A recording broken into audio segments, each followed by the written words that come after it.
Hi, welcome back to Educator.com. For this lesson, we're going to talk about how to use this course, how you want to study for the SAT. This is a really important lesson because it's going to set up how you want to actually interact with the rest of the lessons in here, so you definitely need to watch this one.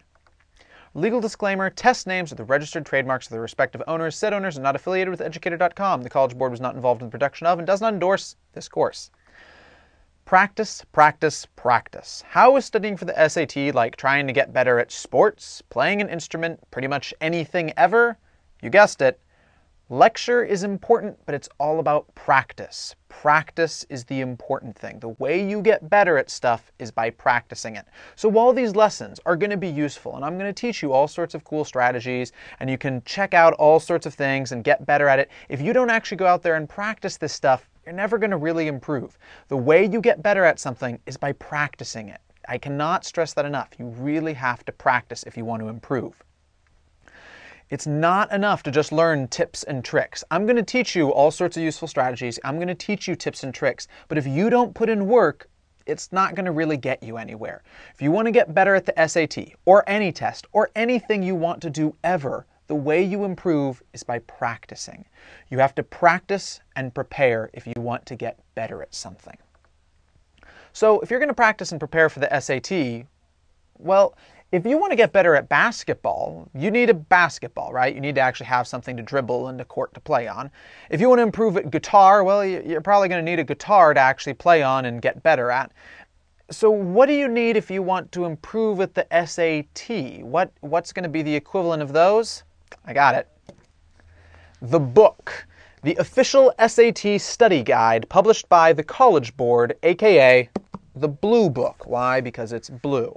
So as of this writing, they're currently on the second edition, which is published in 2009. If another edition winds up getting published, I'll add an addendum to this slide, which will tell you what the new edition is. But right now, we're on the second edition, 2009, official SAT study guide. It's published by the College Board. It's also known as the Blue Book, but official SAT study guide. That'll help you find this thing so you can get your hands on one. You have to go get this. It has a whopping 10 full, real SAT tests. It's the obstacle course that you're going to get better on. By running through this obstacle course on a regular basis, you're going to improve yourself at taking the SAT. It is the practice that you will need for getting better at the SAT. You have to have this book. Go buy it. Now, if you've got a little while before you're taking the test, like a month or more, you don't have to have it instantly, so it's okay. Order it online, wherever it'd be cheapest for you. But if you have got the test in like a week or two, the time you would have with that test while your book is being shipped, you might want to actually go to a bookstore and buy it immediately. But the important thing is you need to get your hands on this book somehow and do it soon. I also want to point out something. Notice how I said real SAT tests? Well, you'll notice that a whole bunch of prep books for the SAT will talk about how we've got tests for the SAT. We've got all these practice tests. But they'll also say that they're just like the SAT. What that means is they're not really SAT tests. Now, some of them are written pretty well, and actually I can't tell the difference between them and a real SAT test. Other ones I've read, or that's just like abominable. It's absolutely unlike a real SAT test. And like reading that and trying to work on that isn't going to help you as much as just actually doing an SAT test would help you.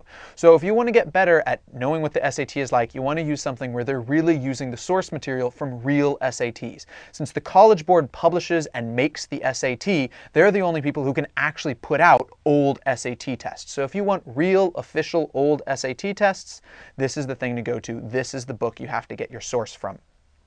Now, other prep books might be useful, might still have a lot of information, and you could work from those, but they're not going to give you full, real SAT tests. So I'd really recommend working from this source first before you start working with any other prep book. Optional thing you could get is you could get a solutions manual for it. So the official SAT study guide, it will come with an answer key that will tell you the answers for each of the tests in it, but it's not going to explain why those are the answers. So if you want clear explanations for each of the answers, I personally like the book Tutor Ted's SAT Solutions Manual. It's nice because it gives you full explanations of why each one of the answers are what they are. So if you read the answer and you look at the question, you have no idea how that came to be the answer, you can look it up in this book and it will explain in a paragraph why you can logically figure out that that has to be the answer. Now, this is totally optional. It helps to see answer explanations if you can't figure out why that's the answer, but it's not necessary. You might be able to look at the answer and go, oh yeah, I can see why that should have been the case. And as you practice more and more, you'll probably be able to do that even easier. But you might find it useful. At the same time, this course is going to have an appendix at the end that will give you 2 full walkthroughs for the first 2 tests from the official SAT study guide. So from that blue book I just showed you. You're going to see the first 2 tests done in complete walkthrough where there actually be a teacher. I'll be teaching the math section, going through and explaining how we get each one of those answers. So if you find that really, really useful, watching those lessons on the appendix is really, really useful and helps you understand what's going on a lot, I really want to consider getting this book. If on the other hand you watch and you're like, oh, that was okay, but I really got enough from just looking at the answer key, that's okay. You probably don't need this book. So you can think about it, and it's not something you have to order immediately, because at least the first 2 tests will be there to explain it to you. How to use this course. So the best way to use this course is going to depend on how much time you have, right? If you have more time, you'll be able to do more, and if you have less time, you'll have some limits on what you can do. But there are going to be some common factors no matter how much time you have. You're going to be learning general and specific strategies. What are the best ways to tackle the SAT, and what are the best ways to tackle each of the specific sections? Then you'll be practicing those strategies. The practicing will be on you because you'll be the one actually doing this work out of the book or out of something else, but you have to be practicing these strategies. And then finally, you need to identify your weak areas and really focus on those. What is the hardest part for you? And then make sure you bring that up, because that's the thing that you have the chance to really get best at. You can go the farthest by bringing up your weak areas to good scores. Another thing to know about is with this course, we've got section-specific lessons. So this course has a series of section-specific lessons that will focus really deeply on each of the 3 different sections. So for math, writing, and critical reading, there will be section-specific lessons for each one of those that will allow you to dive in deep. If you want to concentrate on improving in a specific section, you can go look at these and it'll be absolutely perfect. You'll be able to study really precise concepts in math. You'll be able to get a lot of different understanding of grammar mistakes in writing, things like that. You'll be able to find them in the test prep area of Educator.com. So they're on the site. Just search for them and you'll be able to find them pretty easily, and they'll give you the chance to be able to study a single subject in depth. Before you get to these though, you want to watch the lessons in this course first. So watch the lessons in this course first, because they'll give you sort of a general overview of how the section are and lots of useful strategies that can be used throughout this, throughout each section. And then once you've watched those, if you still think that you want more help with it, which you might if it's your weak area, go dive into those section-specific lessons and you'll get even more information, get even stronger understanding, be able to learn a whole bunch more things on top of that general structure that was given to you by watching these lessons in the general course first. Timetables for studying. So the rest of this lesson is going to be a breakdown for a whole bunch of different timetables. Remember how I said the amount of time you have is going to affect how you can study for this test. So the amount of time you've got, from my point of view, is until you'll be taking the SAT your senior year of high school. So even if you're preparing for this your junior year, you want to be thinking a little bit more towards the 6 months. Maybe if you want to do really well, you might approach it with the 1 month in mind, but this is more a long-term goal of being able to improve the score that you'll get your senior year before you apply to colleges. So the timetables are going to come in 1 week, 1 month, 2 or 3 months, 6 months, and finally more than 2 years. So feel free to skip to whatever timetable is closest to the amount of time you have. You know, if you've got 2 weeks until you'll be taking the test, you should probably look at the 1 week. If you've got 4 months, probably look at the 2 or 3 months. If you've got a year, go ahead and look at 6 months. And in fact, if you've got anything less than 2 years, so anything where it's less than 2 years, so less than 2 years, just go ahead and watch 6 months, and you'll see why if you wind up looking at more than 2 years. More than 2 years is really designed to talk to people who actually have more than 2 years before the SAT. But if you've got less than 2 years, you should watch the 6 months. That'll give you a good understanding of what you need to do. So just go ahead, watch your timetable, skip right to your timetable. You don't really need to know everybody else's. Skip to your timetable that's closest to the amount of time you personally have. Watch it, and then after that, you're done with the lesson. Get started studying. There's no reason to watch everybody's timetables, because the only one that really applies to you is yours. First timetable, 1 week until the SAT. Okay, you like cutting things close. All right, we better get moving, right? So let's get through this so you can go start studying. First, set aside 4 hours and take a full practice test from your SAT book. I want you to do this today, if possible. Do it today. If you absolutely cannot do it today, you can do it tomorrow. And if for some reason you can't manage to do it tomorrow either, split it into two 2-hour sections and do half of it today and half of it tomorrow, because you need to get this done now. You do not have time to keep putting it off, because if you keep putting it off, you'll just actually be at the SAT. So you need to take this test as soon as possible. Take a full practice test from your SAT book. Time it, don't allow yourself to be interrupted, and try to make it just as much like the real thing as you can. You want to have a chance to actually experience what it's like to take the SAT. Once you've got that done, grade your practice tests. See how you did. Figure out what's your weak section. What is your strong section? With that in mind, you want to practice your weak section, and you know that your strong section is something that you can just sort of not have to worry about as much. Figure out what you're best at and what you need help with. Third, watch the lesson General SAT Strategy Part 1. There are 3 parts, but I really want you to watch Part 1, Taking the SAT, and then go and watch the lessons on the category that you're weakest in, so your weakest category. If you've still got extra time and you find watching the lessons really useful, go ahead and watch some of the other ones, but I really want you to be practicing a lot. So make sure that you're practicing even if you're still watching. At the same time that you're watching these lessons, start practicing. You've got to take at least 1 practice section a day, and with only a week away, preferably do even more, but at least 1 section every day. And focus on doing more sections from your weak category. So for example, if you know you're not very good at math, you find math to be your weak section, do like writing, math, critical reading, math, writing, math. That way you're focusing more on math, so you get lots of practice time in math and less on the ones that you're strong with, because you don't have to worry about them as much. Apply the things you learn from watching the lessons to your work. If you don't practice the strategies and tips that you're learning in the lessons, how are you going to get used to using them before you actually take the SAT? So try these things out and use them as you work on your practice sections. Also, if you have the extra time to take another full practice test before the SAT, do so. Taking those full practice tests is really useful. Getting used to that feeling of taking a long test, that's one of the most important things about practicing for the SAT. That part is really hard about the SAT. You have to sit still and do just one thing for a very long time, and that's unusual. So you can have a good simulation of what that feeling is like by doing it at home. So make sure, if you have the time, try to get in another full practice test run before you go and take the SAT.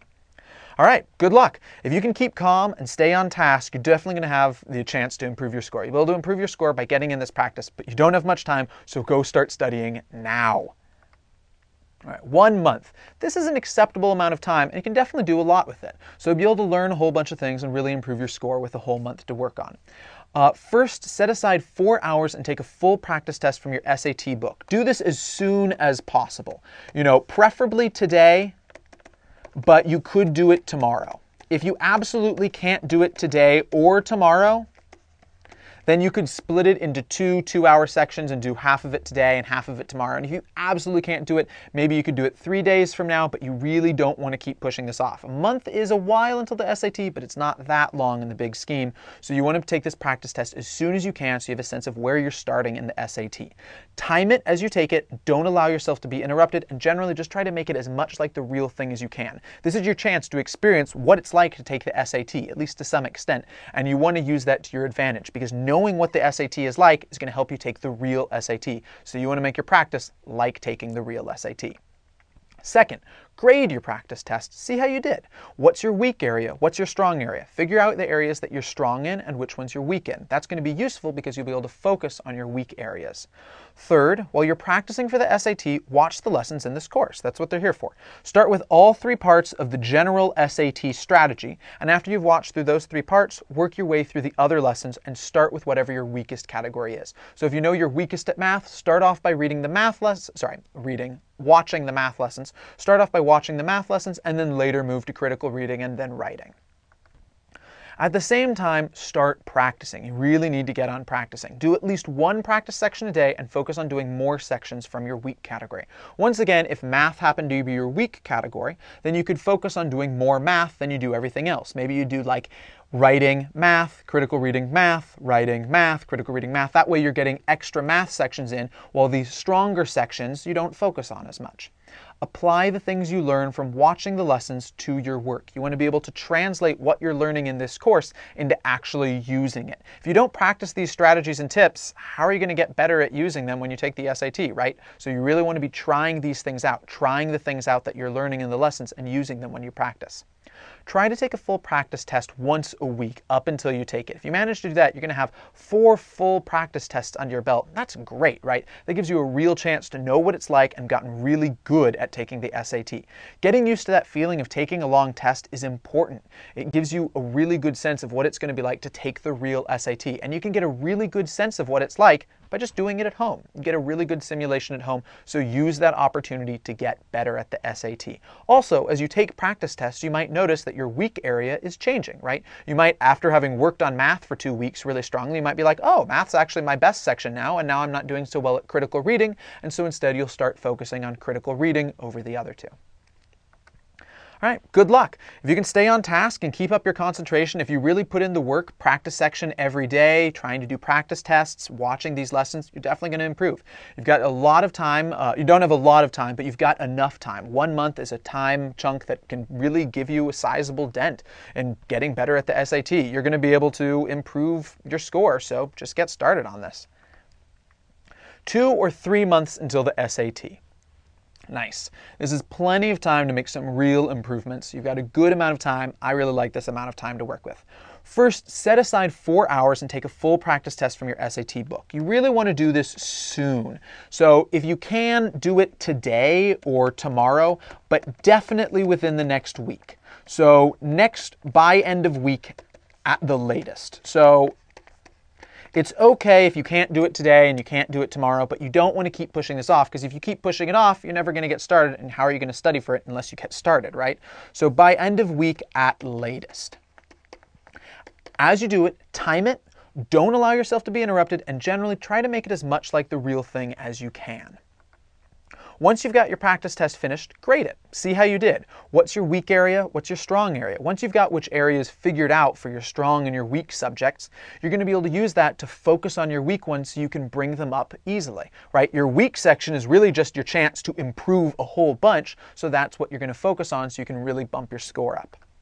Third, as you're practicing for the SAT, watch the lessons in this course, right? That's what it's here for. Start off with all 3 parts in general SAT strategy, and once you've watched the general SAT strategy, start off with whatever your weakest category is. If you're weakest in math, start off by watching the math lessons, and then once you finish those, watch the rest of critical reading and writing as well. So focus on working your weakest section first, and then from there, start working on the other lessons.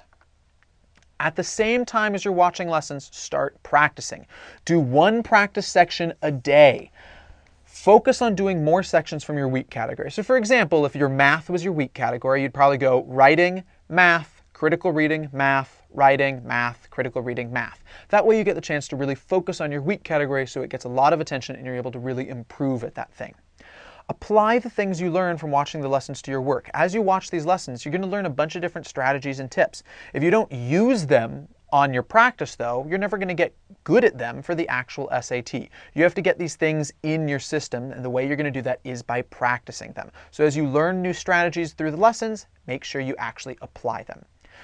After you finish the lessons in this course, once you're done watching all the lessons, go check out the section-specific lessons in your weak area, right? If you know you're not so great at math, then, watch the math lessons in the general thing and then dive into the deep section-specific, math-specific lessons, right? That'll give you the chance to really bump up your weak area. Also, try to take a full practice test every 2 weeks. Having a full practice test on your belt is really going to get you a good sense of what it's like to take the SAT. Also, as you take full practice tests, you'll get the chance to see if your weak area is moving, right? Maybe if math used to be your weak area, but now you're focusing all this time on math, you'll notice, hey, I'm getting a lot better at math. Since you're getting a lot better at math, maybe it's actually going to improve and be your best subject. And now you'll be like, oh, I guess I should work on critical reading. And now you'll go focus on critical reading. You'll do extra practice sections from critical reading, and you can also watch the critical reading section specific lessons to be able to improve in that area the most. So basically, figure out what your weak area is and keep focusing on your weak area while still putting some effort into the other ones. All right, good luck. As long as you keep up this routine, you're definitely going to improve. 2 or 3 months, as long as you don't wind up frittering away your time, as long as you actually use the time to study, you're going to be able to put in a lot of effort and really improve at this. So you've got lots of time, keep at it, steady work. That's the thing that's going to help you get better at this. Practice section once a day, practice test every so often, keep watching the lessons, focus on your weak area, you'll be in good shape. 6 months. All right, excellent. Plenty of time to take it slow and easy while still becoming an SAT powerhouse. You won't have to really desperately crunch at this thing. You're going to be able to get great at taking the SAT by having plenty of time to do it in. First thing you need to do, set aside 4 hours and take a full practice test from your SAT book. You want to do this soon, but you've got 6 months, so you've got a little while. So soon, try to do it in a week. And if you can't do it in a week, 2 weeks at the top, at the absolute most. So 2 weeks at the most.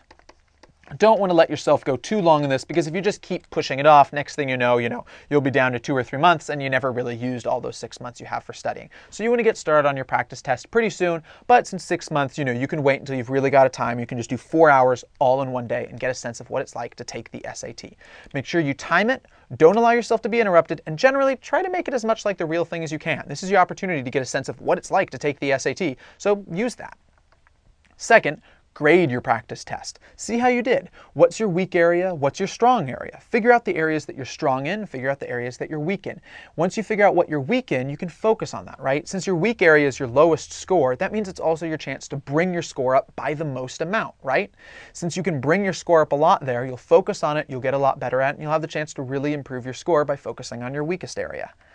Third, while you practice for the SAT, watch the lessons in this course. Start off with the 3 parts of general SAT strategy, and then work your way through the other lessons and start with whatever your weakest category is. You really want to have the chance to focus on your weakest category, so you want to start off by watching those first so you can start applying those strategies and tips as early as possible. If, for example, math was your weakest area, then you'd know that you would want to watch the math lessons in the general course before you started watching critical reading or writing lessons. All right, at the same time that you're watching these lessons, start practicing. Do a practice section every day or 2. Try not to let yourself slip too long. If you're going more like 3 or 4 days, really move it up. You should be doing a practice section at least every 2 days. 1 day would be amazing, but 2 days is probably okay. Focus on doing more sections from your weak category. So, for example, once again, if math was your weak category, you might do writing, math, critical reading, math, writing, math, critical reading, math, etc., etc. That way you get the chance to focus on math. You get the most math practice in as possible. Apply the things you learn from watching the lessons to your work. Each of these lessons are going to talk about strategies and different ways to approach these things. So make sure that you're actually using the strategies and tips that are talked about in these lessons. If you don't apply this stuff while you're practicing, how are you going to learn it for actually doing the SAT, right? So watch the lessons, learn the things that you can use while you're doing the test, and then actually apply them while you're practicing. It'll help you get better at the test, improve your score, and get you ready for taking the real test and doing the best you can. After you finish all the lessons in the course, check out the section-specific lessons in your weak area. At 6 months, you're probably going to have time to watch all the lessons in this general course and then all the lessons in the section-specific area. So once again, like before, start off with whatever you're weakest in. If you're weakest in math, after you watch the general course, start watching all of the math concept lessons. If you're weakest in critical reading, after you finish the general course, start off with the critical reading specific part, and then, after that, you can go on to the writing specific and the math specific as you need. I've got lots of time, so you want to just start working your way through all these lessons because there's a lot of cool stuff here that'll really improve how you're doing. Also, try to take a full practice test every 2 weeks or maybe even up to a month. But somewhere between 2 weeks and a month up until you take the actual SAT. Getting used to the feeling of taking a full long test, that's one of the most important things about practicing for the SAT. It's hard to sit still and do something for 4 hours. So you really want to get that sense of doing that on a repeated basis so you're ready for taking the actual SAT. Also, as you take these practice tests, you'll start to notice maybe your weak section is moving around, right? Maybe you're actually, now that you've focused on math all of this, you're going to actually be so much better at math that you should focus on something else. So as you take a practice test and you grade it, pay attention to what your weak section is. Maybe your weak section will move around and you realize, oh, the thing I should study is instead critical reading. And that way you can switch your focus, you can start doing more critical reading practice sections, maybe watch the critical reading specific lessons, things like that. All right, good luck.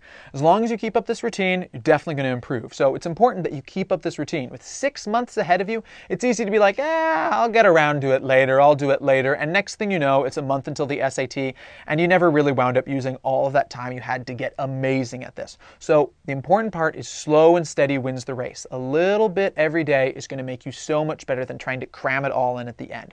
So use this huge amount of time, this great opportunity to get just a little bit better every day. And next thing you know, you'll be amazing at it.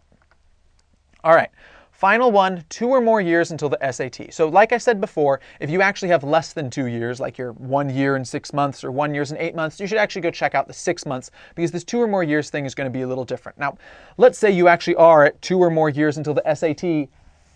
Wow. Okay, 2 or more years, 2 years or more, that's a lot of time before you take the SAT.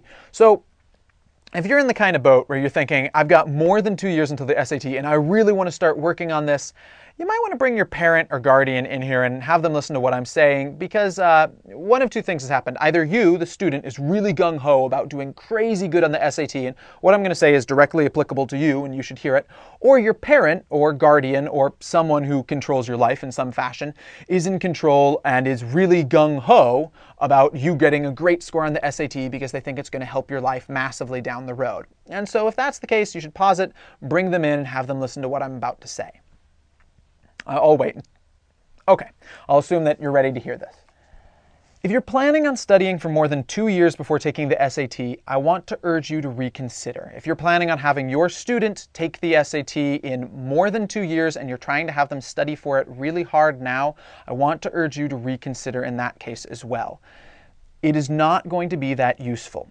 It's one thing to put in a couple of months for studying before the PSAT, right? That's at the end of your junior year, and it's perfectly fine about, 2-3 months before that to start studying for the PSAT so you can do great on it, right? You do great on the PSAT, you get the ability to get a national merit scholarship, and, that's a little bit of money, and also it looks good on college applications, so that's pretty reasonable. And also, the studying that you're doing your junior year is going to wind up translating to when you actually take the test your senior year in less than a year.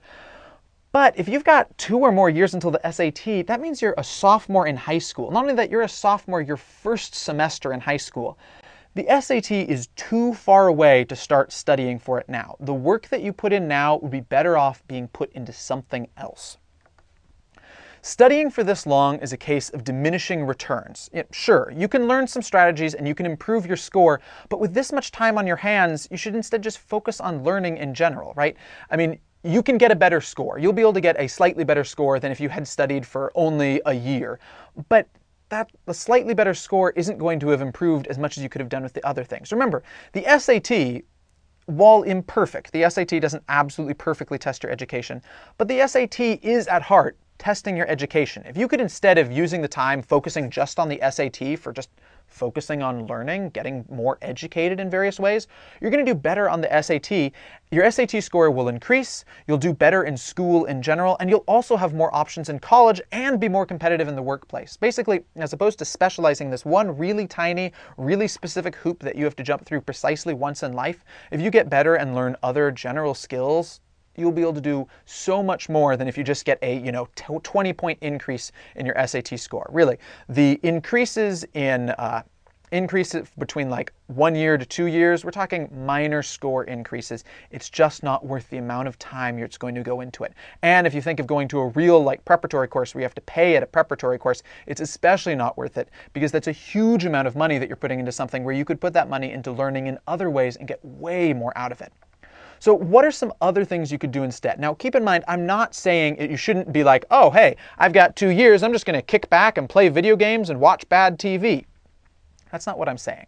I'm saying that you should instead use that time to do something else. Use that time to educate yourself or learn or experience the world in some other way. First off and foremost, keep up on your schoolwork. This is so important. If you're spending time on the SAT, in 9th grade, 10th grade, and because of that you're losing sleep and not working on the rest of your courses, that's bad. You want to instead be focusing on everything you've got in school. Doing well in school is your first priority at this point. If you've got 2 years until the SAT, you want to just make sure you're learning as much as you can in school. If you're already learning as much as you can in school, how about reading? Reading is one of the best things you can do for yourself. Read, read, read. Books are great. I talk about this a bunch in the critical reading section, but I'll talk about it now. There's nothing better for you than reading if you want to just sort of get generally smart. It's useful in college. It's useful for being better as a writer. It's useful for being better as a reader. It's useful at work. Reading will teach you new things. It will explore, you'll explore the world. It will expand your horizons. Reading is amazing. You want to get smart, get into reading regularly. So if you're not already reading a lot, you'd be better off spending the extra time just reading a book, one book a month. And you could do the same thing by putting in 30 minutes a day of reading a book than putting in 30 minutes a day studying the SAT. You'd be way better off reading books for a year than studying the SAT for an extra year if you've got 2 years until it comes up. Take time out for cultural opportunities. Now, what do I mean by that? I mean just anything that's generally considered culture or art. Go to museums, see theater, watch dance pieces, go to like art show exhibits of like old movies, watch classic art movies of some sort. Things that are like a little bit odd to you, they're a little bit out of what you do in your everyday. I'm not talking just like, watch action blockbusters or watch the latest reality TV show. I'm talking about cultural opportunities that are special, that you have to go a little bit out of your way to get exposed to. It's going to expand your horizons. It's going to be great. Get involved in clubs and organizations. If you're not already involved in clubs and organizations, there's a bunch of school clubs that you could go into. There's various sports, music activities, all the sorts of things that you could be doing at school to expand your horizons. Those are great things for expanding what you know about the world, seeing new things, getting new experiences. A really cool thing you can do are community college courses. My sophomore year of high school, I took a community college biology course because the biology course I wanted to take at high school wasn't available. So instead, I looked around and it turned out that my community college offered a night course in college biology. So while a sophomore in high school, I managed to take for like $100, $200, some incredibly small amount of money because it was a community college course, I managed to take an actual college biology course. That's amazing. I learned so much more in that course than I would have wound up learning in my high school course.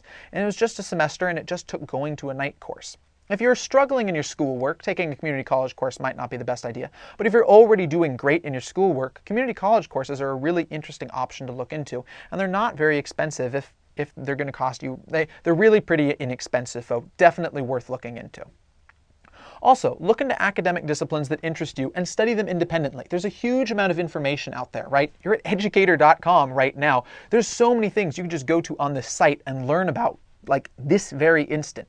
So look into academic disciplines that interest you and study them on your own, right? You could go out and maybe your school doesn't have any psychology, but you could go and be like, you know what, psychology is really interesting to me. I'm going to go, get some textbooks on basic psychology and start reading them. You read a textbook like that on your own, you're going to learn so much. It might be a little bit difficult for you. It might be challenging. This is a college level textbook and you're in high school, but that's also a chance to grow and experience new things. These are all amazing things to do. So academic disciplines that interest you and then study independently. So there's even more things that you could do beyond this, but what I'm saying is get out there and learn stuff. Get out there and learn stuff in the world, experience new things. Now, for the person who's thinking, no, I want a really good SAT score because a really good SAT score is going to help you get into college. Yeah, that's true. A really great SAT score is going to help you get into college, but the amount of increase you're going to get in that SAT score, say you manage to go from 2370 to 2390, yeah, that's nice, but if instead you'd taken that extra year of studying and you'd put it into making sure you had A's in all of your courses as opposed to a B, reading a whole bunch of books, taking time out so that you could go to see a bunch of museums, getting involved in the Rotary Club or something, maybe taking a community college course if you've really got some time, or reading a psych book on your own, that's going to make you look so much better than a 20-point increase is to a college. Like 20-point increase, that's nice, but it's diminishing returns. You're putting so much time and effort into learning the SAT, it's not going to gain you that much. So I really, really want to urge you, if you're thinking of putting or thinking of having your child go and do something this much time into the SAT, reconsider. There's so much more that they could learn. I've laid out a huge number of things that they could do instead, that they could get so much more benefit, be able to get into so much better colleges because of these extracurricular things that they'll do, as opposed to just studying the SAT, and also be a more interesting, well-rounded person who's more intelligent in general, more competitive in the workplace, and be able to do better at college than just having studied the SAT a bunch. These are really useful things. This is not time that you want to waste studying the SAT if you've got a huge amount of time before it comes up. Life is full of learning opportunities. The important thing is you don't squander your chances.